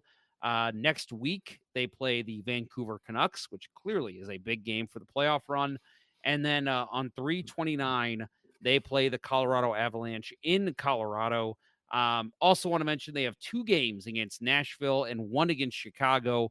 Those are must wins. And I hate that term so much because I think truly must win obviously is like, you're down 3 games to 1 or something. Yes, you have to win. But like for their playoff hopes, they have to win the games that they should win. And that is those 3 games against the bottom of the Central. They have to win those ones. Right. No, if this team is truly different than when Montgomery took over, they can't give up a point to the Blackhawks, right? They cannot squander any points against the bottom feeders. I read, a few things about, the Blues have the easiest remaining schedule of all the teams going in for the playoffs at this point. it doesn't feel that way. Yeah, we get those teams, but our record when it comes time to win those games has not been good, right? Yeah. So they've got to show up for that. Looking forward to another game in there. Montreal comes to town on March 25th, and I figured this was going to be a completely inconsequential game, but Important both Montreal's in the teams. exact same spot as we are, on the outside looking in, and they are a hungry team. That's going to be a tough game for a Tuesday night, a non-conference game in March. That is going to be a tough game, and I will definitely be in attendance that night. You're And hoping for a 3-point game, right? for that night, yeah. Yeah. I'm hoping that it's a Blues overtime win. Yep. I'm with you. Yeah, just for your sake, I will root for that as well, because it does not affect the Blues if they win in overtime. Because Right. it's an Eastern Conference foe. Who cares? It's still a win. A win's a win. You gave a point away. Who cares? Yeah, and again, like you mentioned, the easiest schedule, right? The Blues have an easy schedule going forward. Yes, in terms of opponents, but again, you played 10 games in 17 days to Mhm. close out March. That's a lot of hockey. And again, it Right. is literally from tomorrow on, it is at least every other day they play. And again, they have 2 back-to-backs. Actually, it's both weekends. Saturday, Sunday this upcoming weekend, and then I believe it's Saturday, Sunday again the following weekend. Yeah. So we have Minnesota, and then who do we have on Sunday? Anaheim on Sunday. Anaheim. So Bennington's got to go against Minnesota, and Hofer against Dostal. If they go the opposite, I really will have my arms in the air going, I don't get it. I don't know. Yeah. I just don't know, because again, nothing against Hofer. He had a great game against LA, but we talked about last week, his game against Dallas was rough. He has not been as strong this season. And Bennington has turned the corner since the Four Nations face-off. He has been insanely good. And I think you ride him as much as you possibly can at this point. Yeah. He redeemed his reputation, and is playing the best hockey of the season to this point. And the comments that he made about the team playing for one another, I want him in the, as much as I think it's good to get Hofer some experience. And that was the point that I didn't make about the second Kings game, is I do want Hofer to get a playoff style game, and that kind of felt like it. So that was good in that respect. But once we get to tomorrow night and start this crazy stretch, I want to see Bennington as much as possible. We know it's not going to happen, right? They're not gonna burn him out to get to the playoffs and then flame out. But God, if he's, I think you've got to get to the point that if one of our guys gets a shutout, you got to go back to him the next night, right? You can't just do this pre-planned stuff from here on out. I agree. So tomorrow night, who do you go with? I mean, I think it's going to be Bennington, just because that's how the schedule works out for him. Mhm. But it's like, part of me actually does kind of say Pittsburgh's a little rough. Maybe you give Bennington a little bit more of a break, and you give him literally like a 7-day break in the middle of the season, and let Hofer go tomorrow. But again, Bennington's playing well, so you Right. want him in the crease. Right. And I don't think Bennington wants a 7-day break. I think, as the 1A, he wants the net tomorrow night. He wants to go up against Crosby. He wants to go up against Eric Carlson, and not have 7 days between games, because then, he's not going to go back to back against Anaheim. So I think if they're going to do 2-2 or 2-1, it's got to be Bennington, Hofer this time around. Well, yeah, no, you're right. Yep, yeah, that's right, because Minnesota's Saturday. So yeah, that makes sense. By the way, we did not do your save of the week when we were talking about the last LA game. We'll get to that in a minute. Let's go ahead and finish up our talk about the upcoming schedule. So again, in April, so once that day, that month hits, they do have a couple day, like I think a 2-day break for the first time until April. And then when April hits on April 1st, they play 7 games in 15 days. Important contests in there will be April 5th against Colorado at home. And then 2 days later, they play in Winnipeg. And then you have to hope at that point Winnipeg has got the division locked up. Maybe they rest some guys, including Hellebuck. That would be a You huge get win for Eric the Blues. Comrie and not Hellebuck. Although Comrie beat the Blues recently, so right. you We know, didn't look too great. nope. And then your final game of the season is at home, and they play Utah, who I think at this point we can probably say is out of the playoff picture, but who knows? They go on a surge. Maybe they're right there with the Blues. But that's another one I think. And again, especially if Utah's right there battling with you for a playoff position, that's another one you have to win. You have to take that one. Right. So a couple big divisional games to close out the season, but hopefully the Blues can pull out a couple victories there. Yeah, and those are always sphincter clenchers against that Utah Hockey Club Coyotes franchise. Last game of the season, you got to think they're going to have their A game. So for the Blues, I mean, so hopefully that means they can pull out a victory there, but might not even matter at that point. Maybe at that point, the Blues already have a playoff spot or they're already knocked out of the playoffs, but we'll see. Definitely interesting to think about what we have coming forward. Again, just that number astounds me. I'll say it one more time, 10 games in 17 days. That is tough, no matter who your opponent is. Right. So hopefully the Blues can pull out a couple victories. Tough and a bit head-scratching, given that we're in the midst of a 5-night layoff. Yeah, very odd. You're on a road trip that you break up by coming home for a couple of days. Why? That's bizarre. Bill, get your screen ready because we are about to do Save of the Week.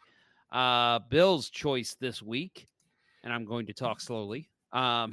It's he picked the most recent LA game. Joel Hofer is our Save of the Week candidate.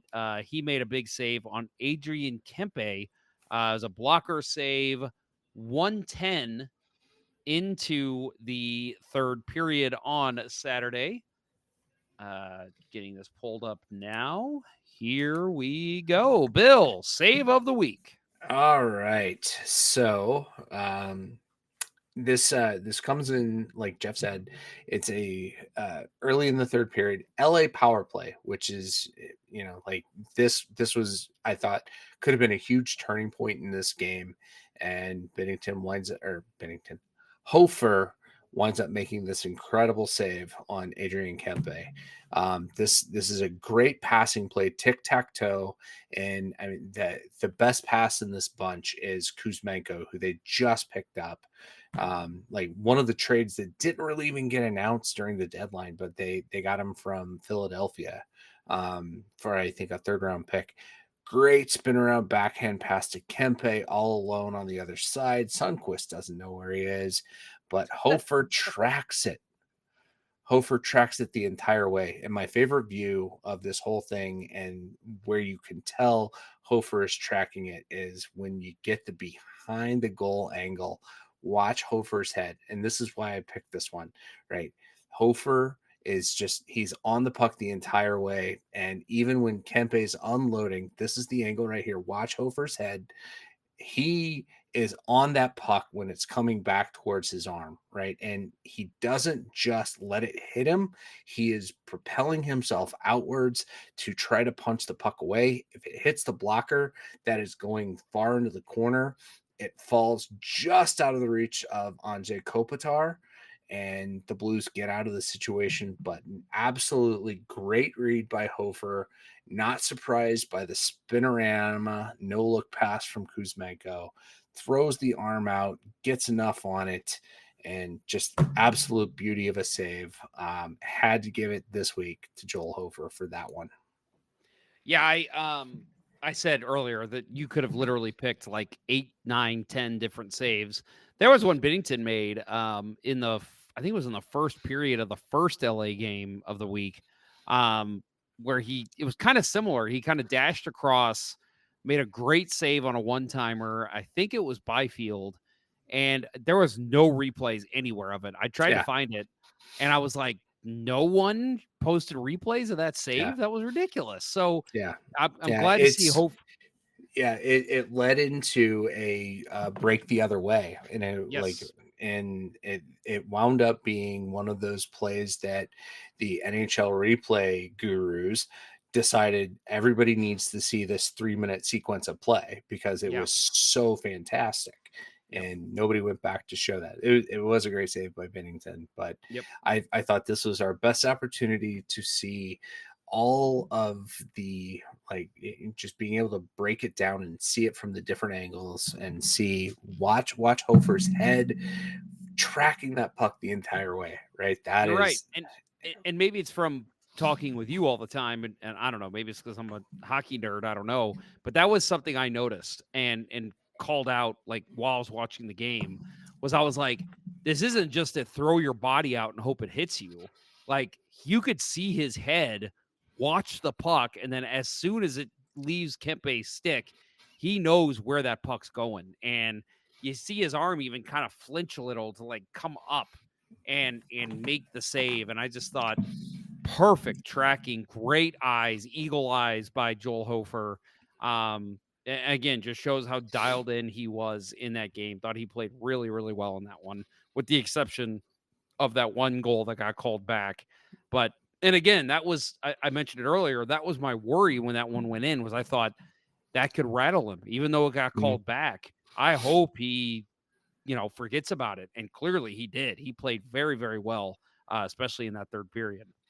Yeah. I just seeing him wind up not getting rattled by that goal gives me more confidence in him. But I do wonder what happens, right? If they allow the Gavrikov goal to stand, if Byfield wasn't 3 inches offside when that play developed, how that would have affected him. But he has a short memory, let it roll off his back, no harm, no foul, and played a great game, gave the Blues every opportunity to win it. And then, just world-class shot by former number overall 2 pick Quentin Byfield on that snipe to win it.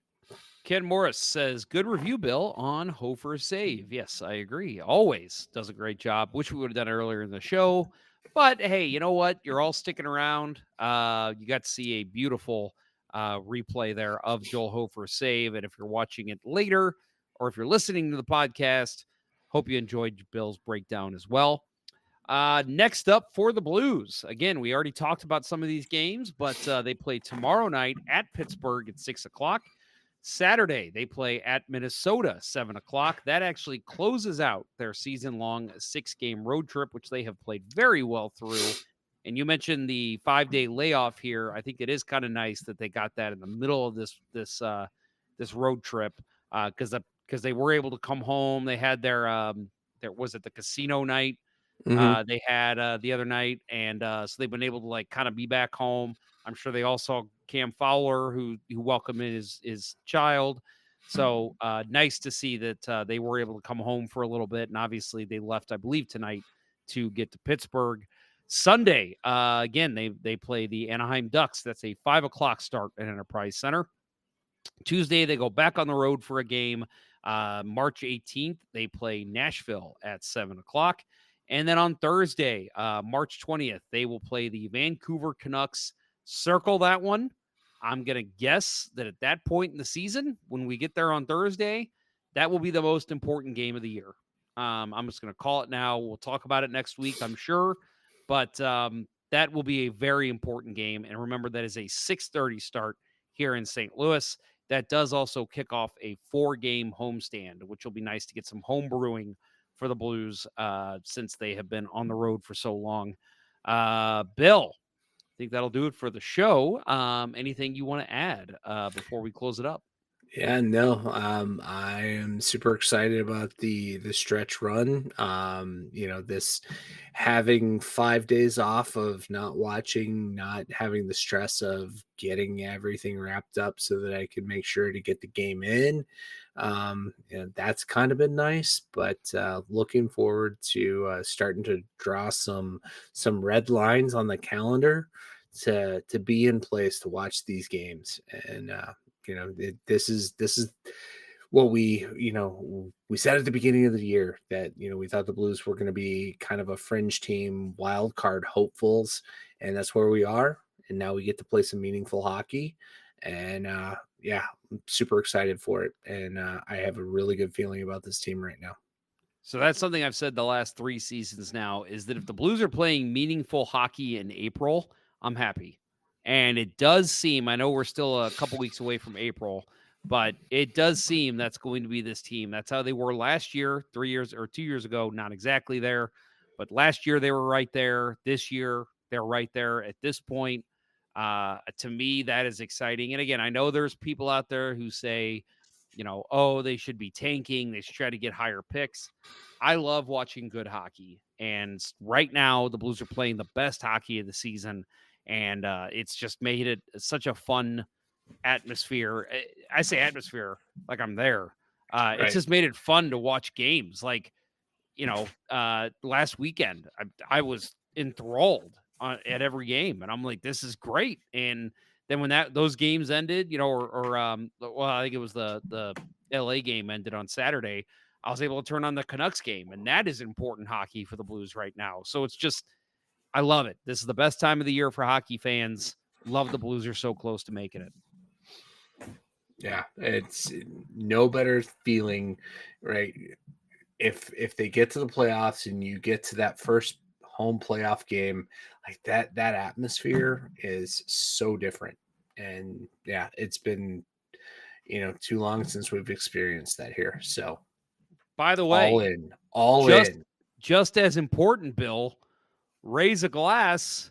City scored a freaking goal. How about that? 3 of them. 3 of them. I will admit, I completely forgot that they were going to play on Sunday night, and I didn't watch the game. So maybe I'll take a couple weeks off and see if they score some more, and then there you go. Won't watch them.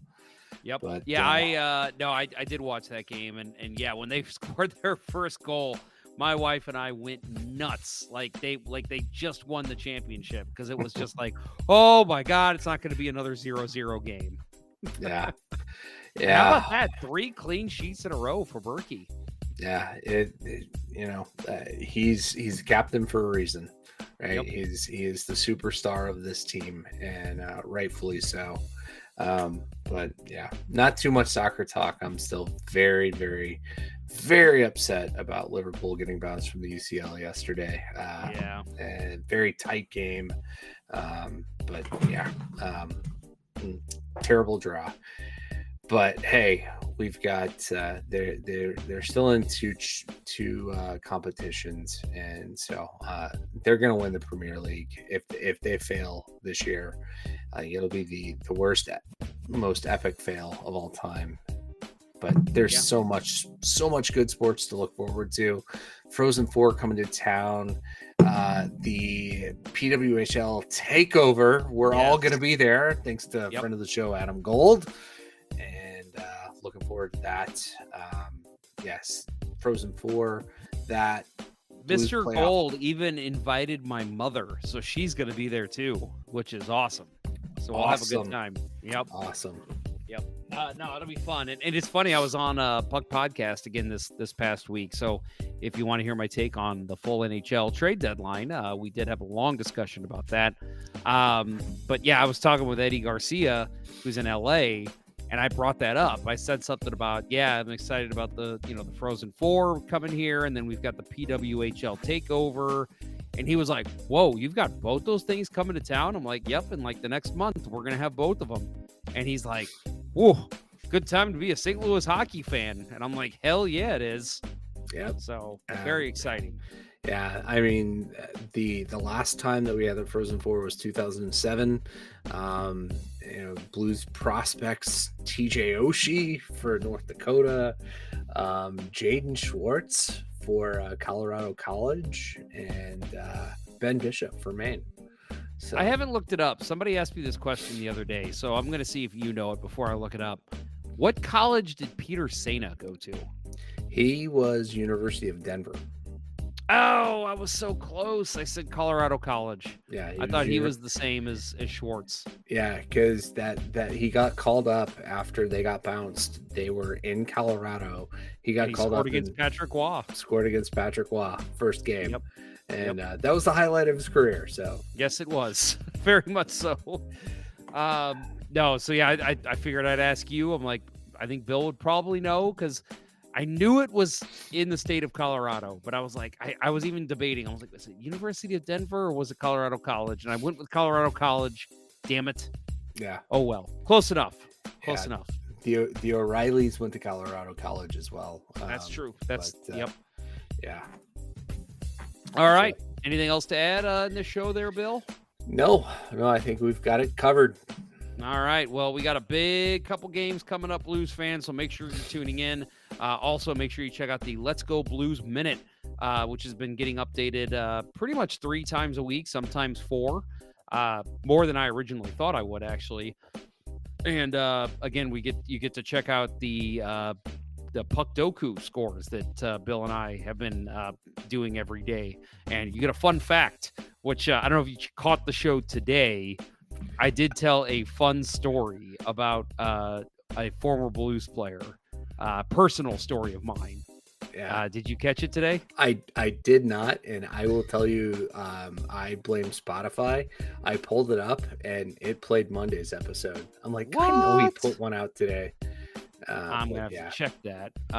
You will have to tune in. And hey, there's your teaser, folks. Check out the Let's Go Blues Minute wherever you get podcasts, including Spotify.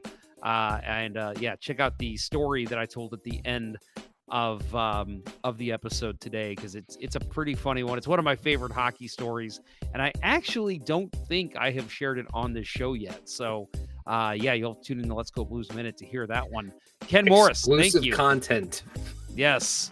Blues Minute is addictive and very neat. Thank you, Ken. I appreciate that. And you're not the first to tell me that because like today we did a prospect report, and I talked about Stuggerud and Colton Ellis and Dalibor Dvorsky, and so my goal is to help people become bigger Blues fans and understand what's going on, not just with the Blues, but with prospects, the organization, the franchise. So hopefully I am succeeding in that goal. Check it out. Let's Go Blues Minute. Thank you to our amazing sponsors, StrikeWithMike.com and RockinThatIDLife.com. That will wrap up episode 24 of season 14 of the original St. Louis Blues hockey podcast, Let's Go Blues Radio. Thanks for listening, and thanks to those who participated in the YouTube and Facebook live chats during the live show.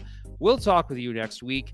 For Bill Day and the baby oiled up Kurt Price, I'm Jeff Ponder, and this was Let's Go Blues Radio. Until next time, everyone, let's go Blues. Let's go Blues. And those allegations against Kurt next week will involve coconuts, so stay tuned. The Chiefs are at home tonight against Cyanosport at the War Memorial at 8. Good seats are still available. A look at fourth. I think that went very well. Thank you for listening to Let's Go Blues Radio. Now take off, hosers. I want you to have a heart attack and die so that we never have to do this shit again. Well, there's 90 minutes of your life you'll never get back. Sorry. St. Louis Blues, St. Louis Blues. Have you heard the news about our St. Louis Blues? They've only just begun, they're on their way to number 1. Now there's no more blues for our St. Louis Blues. The Blues are on the ice tonight again. They're rough and tough and got the stuff to win. They'll always get one more, no matter what the score. They are quite a hockey team, my friend.